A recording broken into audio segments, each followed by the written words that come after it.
So what sort of footage could you really get using a slider small enough to fit in a woman's handbag? Not that I have a woman's handbag.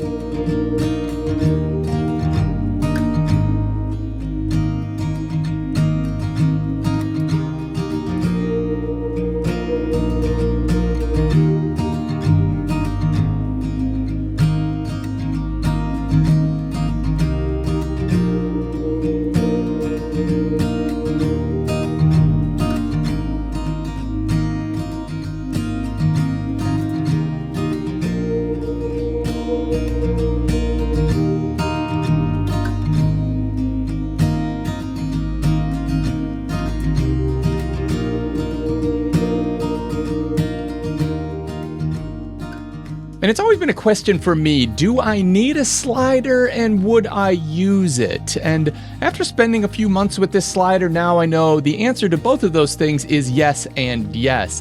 And I was honestly stunned by the quality of footage I could get out of this tiny little slider. And nowadays I'm using it all the time in my YouTube videos and product videos and B-roll. And I just use it for just scanning by product, just creating little cinematic scenes and a little cinematic movement. And what I've discovered is just because the slider is small doesn't mean that it can't have a big impact on the quality and the feel of the videos that I'm making. And the key that I've found with a small slider like this is just to get it really close to things so that as it moves, that movement relative to the objects in the foreground is bigger. So you get bigger relative movement by getting objects close in the foreground. I also find that taking the slider and turning it on its side and having it go up and do reveals is another really powerful thing, and a lot of bigger sliders can't even do that, aren't designed and don't even have the power to do that. So that is kind of a unique feature that you get with this tiny little slider that you maybe don't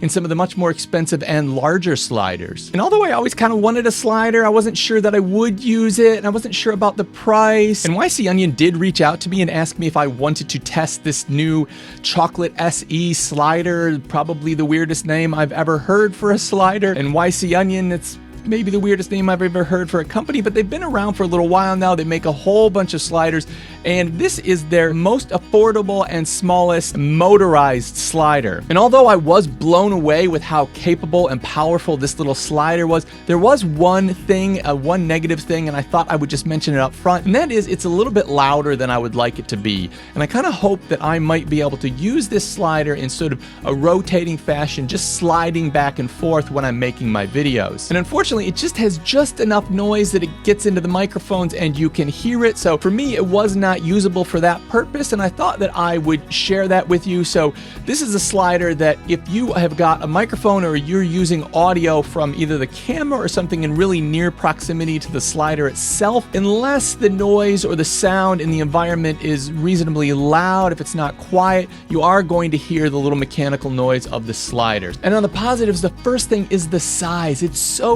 tiny, it literally could fit in a women's handbag, and it comes with this little tiny bag that goes with it, which is quite cool. And so I could never imagine myself traveling with a slider in general for time lapses or video. With something this small, this would easily fit in my camera bag, and the quality footage I'm getting out of it, it's allowing this little slider to make a very strong case to be included in my travel kit. And when I've been using it, I kept putting bigger and bigger cameras on it, and I even started using this monster lens that I've got, Fujifilm 50-140. It weighs a couple of pounds, and with the Fujifilm X-T4 camera, it weighs even more. I was a little bit worried, but the slider seemed to handle it fine. It just didn't seem to have any resistance at all. It was like nothing was on there, which made me wonder, like, how much weight do they advertise can be used on the slider? And I went on their website and I found 44 pounds.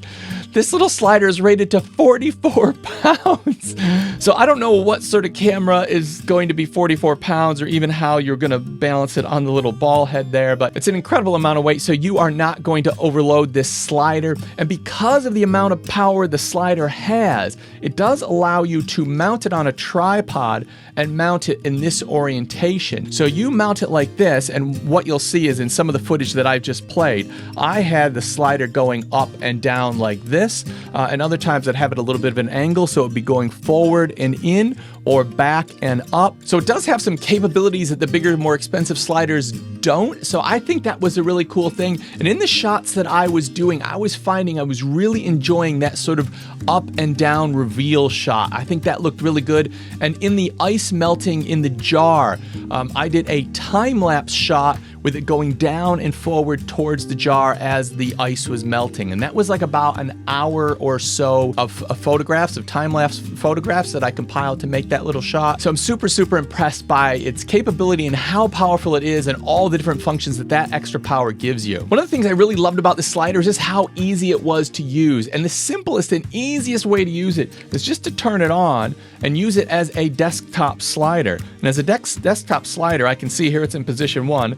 I'm just going to hit B, and then it's just going to track across. I've got my camera on top, and this is just manual control of the slider, just pushing the button.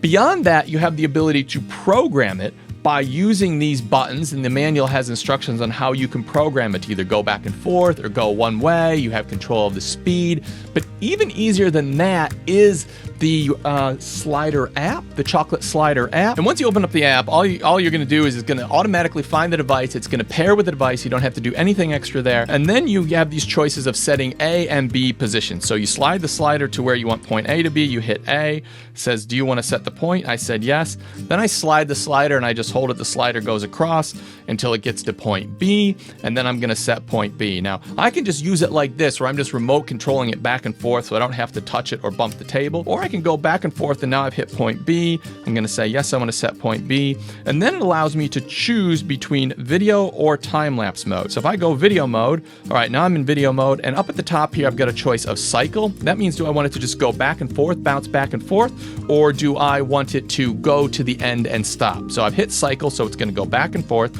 And now it's got B to A or A to B.